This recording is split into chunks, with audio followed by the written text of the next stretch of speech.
Yeah, here we go. Here we roll, baby. Hello, and welcome to the Rock Metal Podcast. I am your host, John Harris. Today on the Rock Metal Podcast, we have Messora, who has a new album called The Door, which released just last year. And I'm being joined by Zach to share some more information about what Messora's got going on. We're going to chat about a couple of tracks from the album. We're going to chat about the album. We're going to chat about a music video for the album. We're going to chat about what the guys have been up to, this year. So, Zach, welcome to the show. Thank you very much for having me, man. Absolutely. Great to have you on. Very excited to have you on. Now, I guess my first question, I might be skipping here a little bit, but I'm actually really curious, especially with regard to the album being released just at the end of 2019. You guys are probably ramped up and pumped for a 2020 that probably didn't happen. Sorry, pumped for what? Just 2020? Or did you say the word tour and it got cut out? No, just 2020 in general. Okay, you guys... Sorry. Yeah, you guys release an album. There's all kinds of things you want to do with that album that could, in fact, include a tour. So what I'm opening up the conversation with is, so tell us about that. What did you guys have planned? What did you do instead? How's 2020 been treating you guys so far as you've had to, I'm guessing, re-navigate the terrain based on what you had originally planned? Yeah, well, one of the big things that I wanted to do in this year was finally get the video out, finish it up and release it. Because we actually shot that video in last June. So and we had been kind of conceiving it for 4 to 6 months prior to that. So it's been a long time in the making. So that was a big thing that I wanted to get done. And so I'm happy that got through, If anything, the whole pandemic just gave us more time to finish it up. Honestly, as far as touring, we had some dates planned in April and May, and then it looked like we got very close to playing in Toronto for the first time in April, and then that didn't happen, obviously, and then the rest of it all got canceled. It wasn't like we had a huge tour planned and it really messed everything up. It was maybe 5 or 6 dates that we had scheduled at least. And so it's definitely a bit of a bummer, but it's giving me a lot more time to work on new material and kind of reinvent things, take a step back and evaluate things objectively, which you can't always do as much when you're constantly trying to find another gig or trying to find the next thing to do or whatever. When you can take time to breathe, I think it can be a bit beneficial. So that's what I've been trying to get out of this whole situation. Yeah. And I couldn't help but notice you said take time to breathe. Yeah. Breathe alone, 6 feet away from people. Yeah. Incredible. Now, something you mentioned was you guys working on new material and reinventing things. And that leads me into a very interesting question because obviously, as you had mentioned, something that I think a lot of people have found is that they've had a bit of a chance to get off the hamster wheel and look at it and go, wow, that's actually a hamster wheel. I haven't been going anywhere. So how does the reinvention look for you guys? How different, I guess, is it? Or is it just improved? Is it far enough along in the experiments yet that we know? Right.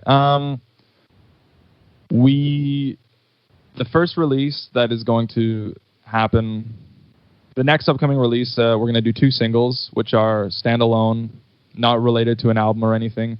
And those, in my opinion, are going to be an improvement on the sound from The Door. Similar style, but I think just more developed, a little more mature.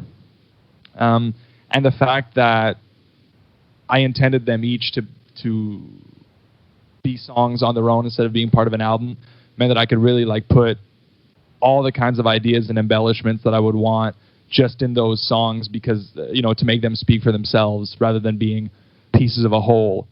As for the album following that, the real reinvention is really going to be a whole other kind of thing.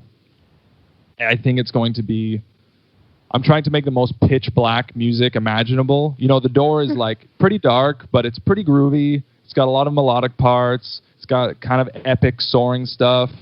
And the next album, I just want it to be pitch black, the darkest music that anyone's ever heard. So, different action. Wow. Head over to Norway and Iceland for some inspiration, I suppose, eh? That'd be sick if I could. Although get over there, but I doubt it at the moment. Yeah, but I will say, I mean, Quebec in general has an incredible amount of what we'll call incredibly angry music, and I can't imagine why French people are so angry. Yeah, I think, French people from France who live here are angry because we speak their language wrong. And Quebec people from Quebec maybe are angry because the rest of Canada doesn't try to speak the language right or wrong. So the rest of Canada has no right to be angry about anything, I suppose. Wow. Pas mal? Is that how I say pas? No, très mal. Très mal. I think. What? You're just proving my point, or your point. I just took your point and made it my point. How could I do something like that to you, Zach? That's terrible. No, it was a good move. It was a pro gamer move. I respect it. It's nice. Oh man, no. Is it still a problem? I haven't played video games in 15 years. But something that my brother used to complain about was looking at somebody else's screen and their map. Is that still a problem? Oh man, I haven't played with another person on a couch, with split screen like that, since I was in high school. So I couldn't say if people are still playing games with that mechanic, then I can guarantee it's still a problem. Wow. But I personally haven't experienced it in a long time. Okay, perfect. Now, Zach, something you mentioned was that the music video for The Door was done quite some time ago, and it's finally released. Now, yes. Take us through this track, Zach, because in my head, or at least in my mind, this is probably the most important track because it's named after the album and it gets the music video. So it's like a door within a door within a door. So I guess take us through this. Is it a concept album, and is this song the root of this concept? Yeah, that's a pretty close. I mean, it is a concept album. It has overarching themes and sort of a progression to the narrative of the lyrics. It's about more or less just feeling dissatisfied with the world and your life, and feeling like the problem is the world around you, and then just wanting to escape it, wanting to be somewhere else because you think you'll feel different, is basically the idea, crossing through the door into just somewhere else, somewhere better. And yeah, The Door was the first song that I had written the lyrics to, and that kind of had began exploring this theme, which I decided to develop on for the rest of the tracks. So for sure, The Door, writing the song The Door was the beginning of the concept of the album The Door, and I thought it was a good first song on the album, because it's pretty catchy. It starts pretty heavy right away. It's just a nice introduction to the overall sound and where things are going to be. And like I said, lyrically, it starts at point A. So yeah, and then naming the album The Door too is just because that door idea, that crossing over idea, is pretty much the main concept of the album. So that's why it's all named that way. Yeah, and I guess, does that translate to the artwork? Is it a person, and is that what this person is doing on the artwork? The person is sort of being, if you see, it's kind of all the strands are being sucked in through the right. It's almost like if there's a vacuum, sucking their person through. It's like the door, you can't really, you're not supposed to see the door on the album cover, but it's sort of to the right of the figure and just pulling them through is basically that, yeah. Okay, fantastic. Now, I guess my next question is, as we move on to the next track, The Veil, which, as you mentioned, there's a bit of an arc, but the door starts everything, which kind of makes sense. You walk into the album through the door, and then you become tethered, and then there's a veil. It just gets terrible. But yes. I guess, where are we at in the concept with regard to The Veil? Where are we at with the concept? Well, in The Door is basically the song The Door is you set the scene, more or less.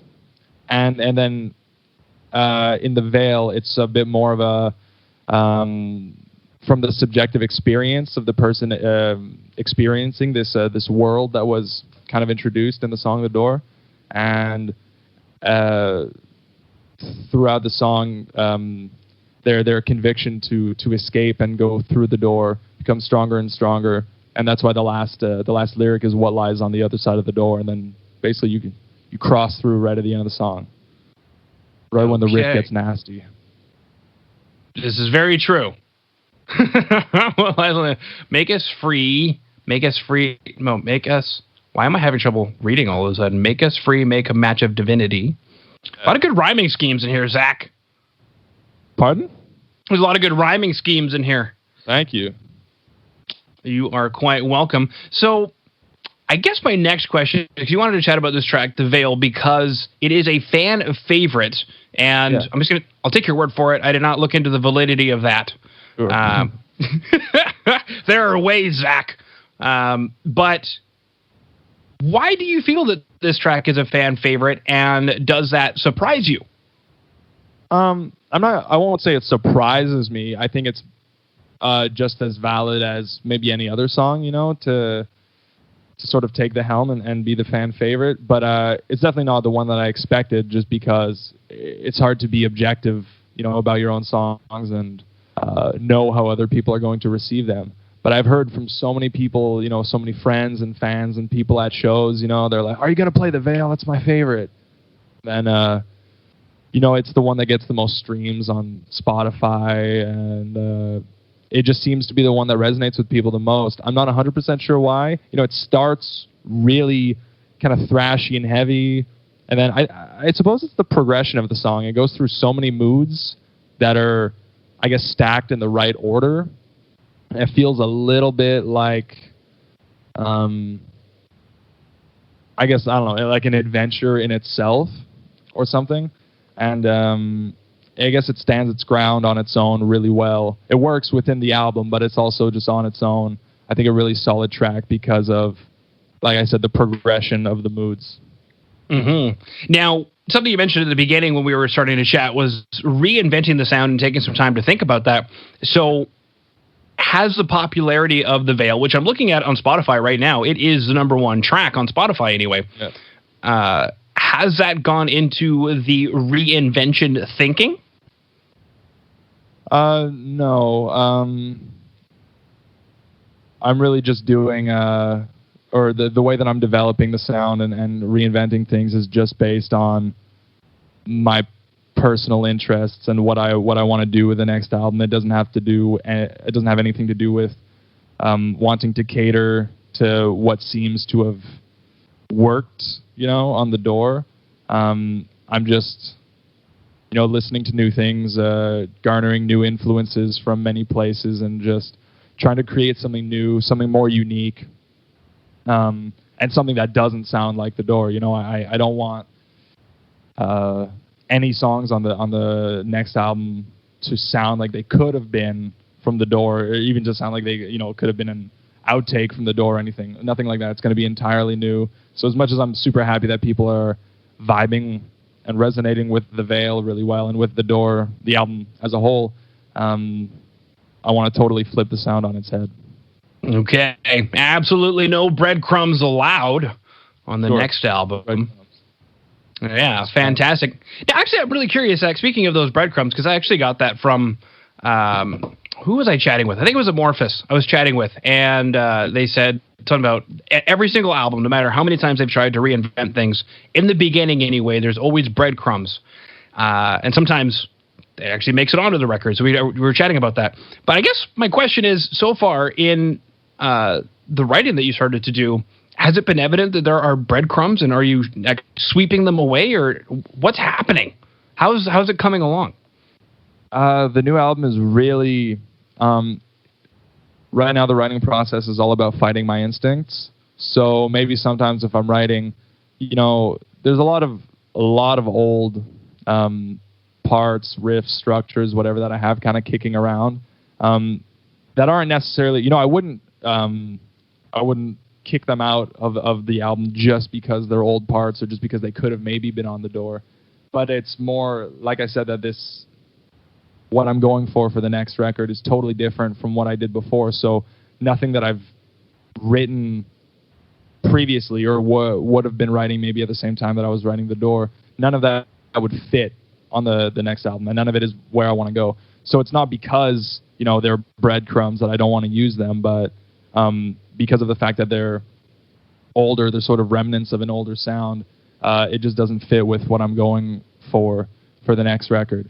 So like I said, everything has been fighting my instincts. I've written so much material and then kind of scrapped it and reworked it and stuff to really make it completely different from what may seem natural to me, being the person who wrote The Door. It's going to be a whole other thing. Burning the manuscript. I think it was Edgar Allan Poe. Other great minds, such as yourself. Thank you. Burn their manuscripts and a few other people. It's not a new work, and people are like, "You're crazy. This is the best book I've ever read." And they're like, "I'm going to burn it right now." I definitely feel that way, like a little bit. I know that there are a lot of people who really like The Door and who may be disappointed, in where I want to go next. But you have to do what you want above all. If you try to please people and go down that rabbit hole, then I don't know, you end up like Nickelback or something. So doesn't sound too bad. They got a lot of money, right? I suppose. I don't think they're complaining. I don't think Chad has any issues when he looks in the mirror. You might be right. I should be Chad. You're right. I'm sorry, Nickelback. I mean, you would have that issue because you're not like Chad. Devin Townsend actually talked at great lengths about that. He said we're all unique individuals, and some people are Chad Kroger, and other people are Devin Townsend. And he said in an interview that I heard from him that he thought that he could be like Chad Kroger until he met Chad Kroger, and then he just had this like out of body experience where he realized that like, no, this guy is just who he is. Like, he's not faking it. That's him. I thought that was interesting. Thought that was interesting. I mean, I definitely believe in that, in not trying to emulate other people too much or to envy anyone else in that kind of way. You can learn from people, you can take influences, but you have to be who you are and do what you want to do.